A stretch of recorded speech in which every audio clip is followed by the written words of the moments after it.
les signes que votre histoire n'est pas finie, mais attend un redémarrage plus fort. Car oui, après une rupture difficile, après quelque temps d'éloignement, certains liens se ravivent. Il suffit d'un déclic, d'une prise de conscience, pour que les cendres se raniment. Depuis la rupture, quelque chose n'a jamais été complètement fermé entre vous. Ce n'est pas clair. Vous le sentez à l'intérieur de vous. Ce n'est pas comme si c'était d'un commun accord, ou apaisé par la distance et l'éloignement. Ça veut tout simplement dire que ce n'est pas mort. Et si votre silence ne crée pas de distance, mais une tension qui travaille en arrière-plan, peut-être est-ce que vous appelez ça la fin? Mais c'est juste une pause mal interprétée. Quand vous prenez réellement du recul, la dynamique change subtilement.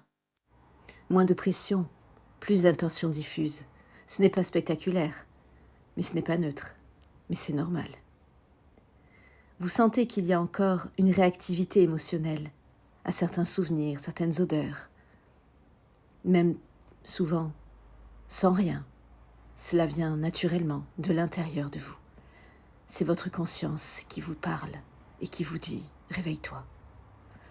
Pas de déclaration, mais une sensibilité. Vos absences ont un poids, vos mouvements sont observés. Quand vous arrêtez de chercher à convaincre, l'atmosphère devient moins tendue.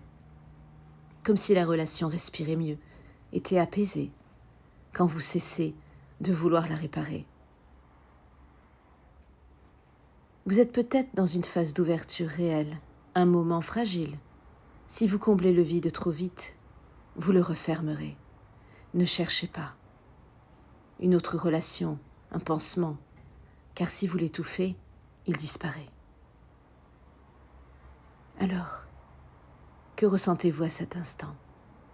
Où en êtes-vous face à ce lien, à cette distance, à cette personne qui est loin de vous?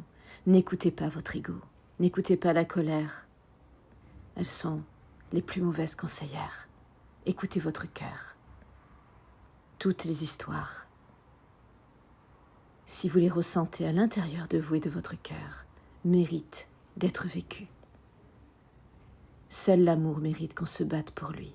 Et personne ne peut vous dire qui aimer, quoi faire, avec qui vivre. Vous êtes seul maître de votre destin sentimental. Prenez soin de vous.